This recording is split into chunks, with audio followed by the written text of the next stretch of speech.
Welcome to today's panel discussion. The discussion today will be focusing upon strategic planning. In particular, we'll be looking at the case study of network management systems. Before we go on to discuss the case study, a few introductions. My name's James Kirkbride. I'm joined for the panel discussion today by two experts in strategy and leadership. I've got Aaron Ettingen and Stephen Jeremy. Aaron, would you like to say a few words to introduce yourself? Sure. My name is Aaron Ettingen. I'm the Chief Executive of the London School of Business and Finance, which is one of the fastest growing educational companies around the world. We've grown for the last 5 years with over 120% year on year. And today we have over 15,000 students, highly innovative organization, highly exciting. We work in over 30 markets around the world. And we identify a successful strategy for each market. Excellent. Thank you, Aaron. I can't wait to have your opinions for Ray in a moment. Stephen. My name's Commodore Steve Jeremy. I was a naval officer until quite recently. I fought in the Falklands War, commanded ships, flew from carriers. My last job in leadership was commanding the Fleet Air Arm, which is 6,000 people, and my last job abroad was as the strategy director in the Afghan embassy, which we didn't have quite as much success as Aaron. I've just finished a book called Strategy into Action, which looks, amongst other things, at the relationship between corporate and military strategy.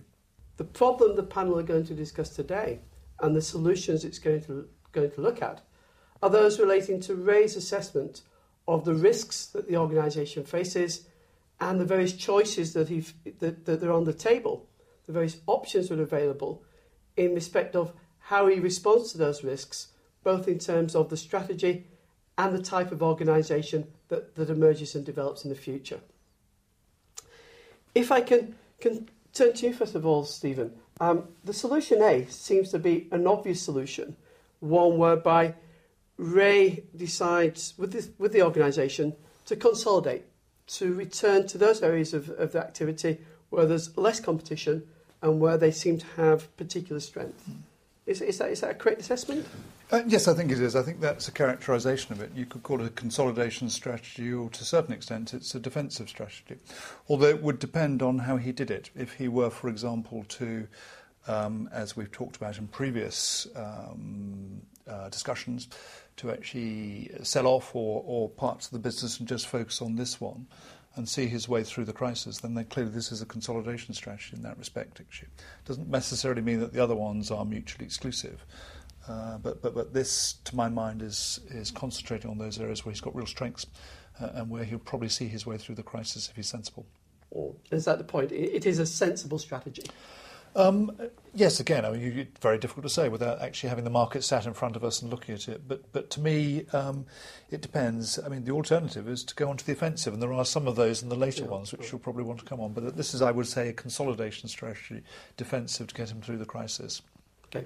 Do you think it's a sensible strategy, assessing the risks he's identified in terms of technology developments and global competition? Well, it's certainly lower risk strategy, but again, it's one really need to look at his operations and actually understand whether by cutting down one business would it simply cut 50% or whatever it is of the overheads, because there might be a case where there are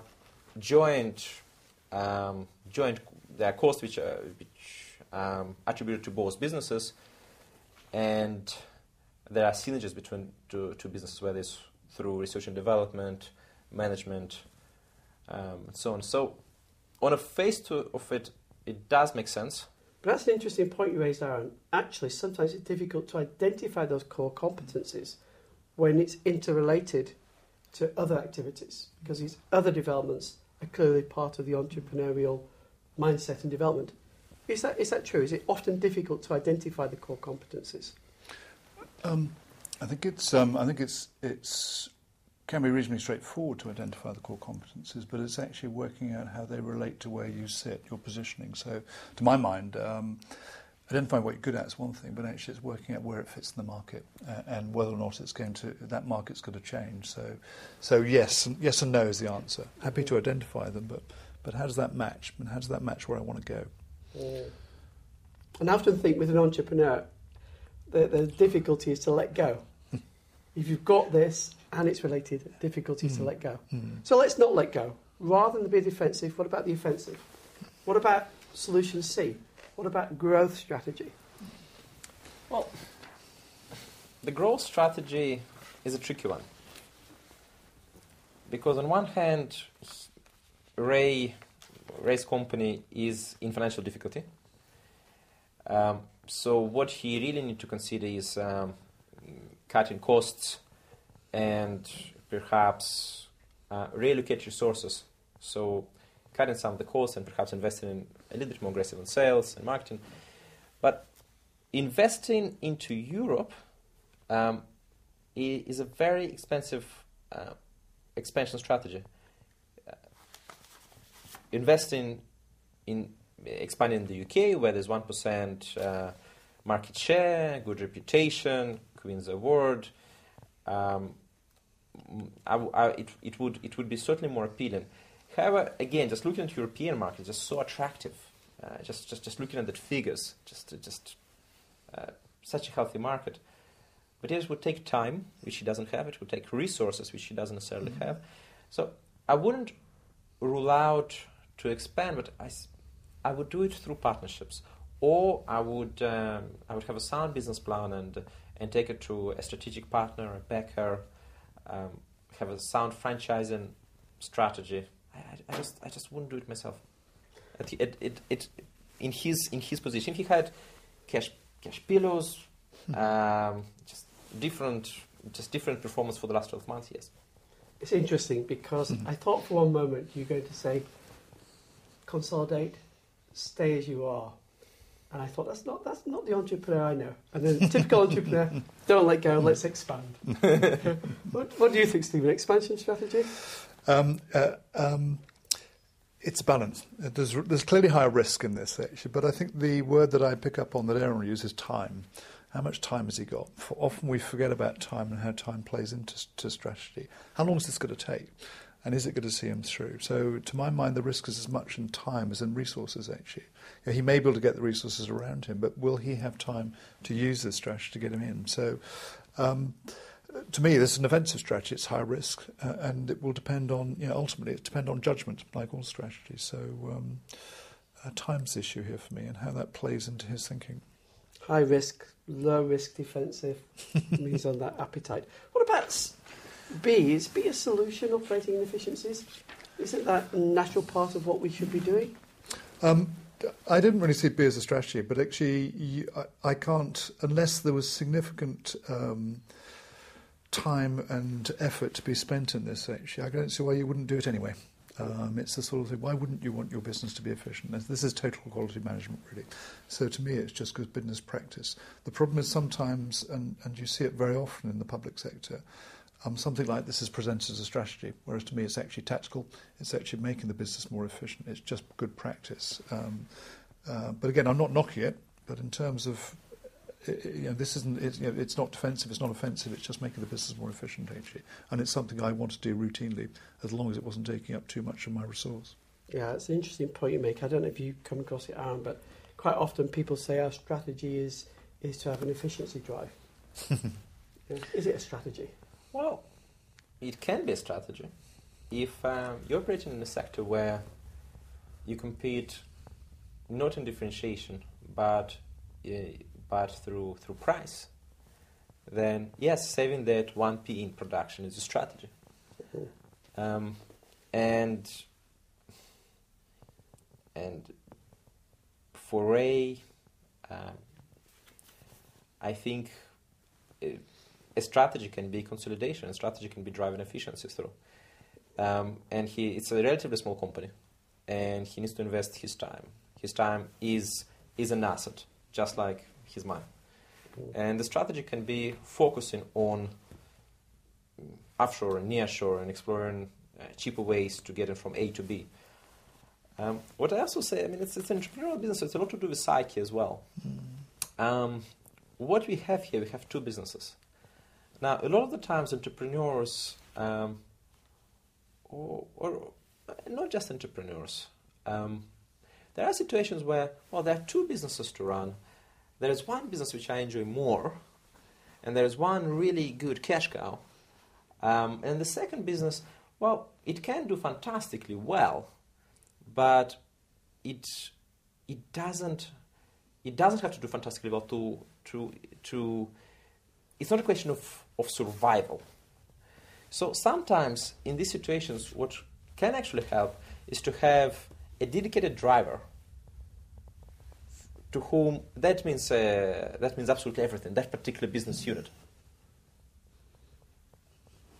And again, in our experience, it actually made a lot of difference because we had instances where we had a very, very successful business, which would sometimes pick up the bill for some of the smaller businesses, but less successful.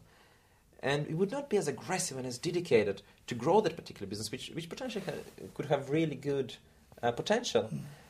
And simply by putting a driver, a managing director, for whom his entire performance is only based on that performance of that unit, made a real difference. Interesting. Going back to this, I mean, I'm Ray. I'm tired. I've been facing a lot of competition. I'm struggling with finances. It's grown and I can't control it all myself. Would you say a solution was to combine A with B? In other words, to consolidate and make sure the consolidation was operating efficiently? Or would you say, forget your tiredness, you're an entrepreneur, combine B with C? This is about Ray. It's about what he wants. And as you say, it's about how much energy he feels. There's no doubt in my mind that B with C will require more energy. He's got to get out. There is a very interesting issue about resources, because actually if he is worried about the business back at base, back in UK, but he also needs to get out abroad to actually grow the new business or the new areas, will he have enough resources to actually look after the home base? And that's really quite an important thing. If not, can he get other resources in to help him actually? So it's not just to think about the overall volume, because clearly, even with 18 hours a day, he can't be in two places at once. So it's whether or not actually he's happy that he's confident enough that the business back in UK will run while he's trying to develop new areas. So there's rather interesting. It's the CEO, the leader's volume of time that he can give to this. Interesting. A and B? B and C? No, it's actually a point where I absolutely agree with Steve. In terms of, again, it really depends where entrepreneur is in his business career. In the corporate world, we have a business driver, and we pick the right business driver for the right occasion. And for that occasion, I know the business driver I would pick. In his situation, he might value different things, and he might just want to work certain hours, a certain amount of hours, and have so much commitment. So, yes, it depends on his personal circumstances. From the business perspective, I think ultimately it's about survival. So it is time to mobilize himself and move. And I think entrepreneurs are very good at this, at actually managing crisis and reacting in crisis. Definitely a B. With regard to A and C, I think what will end up happening is he would end up being opportunistic. He's an entrepreneur. He's an entrepreneur. Okay. And he needs to raise cash. I mean, to me, this is a classic. In manoeuvre warfare or blitzkrieg, the key thing is to exploit success. And actually, entrepreneurs have a very good nose for success, actually. And if they're good at that, then it's whichever. You may find success in either of these, actually, but recognise it and exploit it. Okay, absolutely. Well, thank you, gentlemen. I think I've had the opportunity to exploit your successes this afternoon. Thank you for that discussion. Thank you.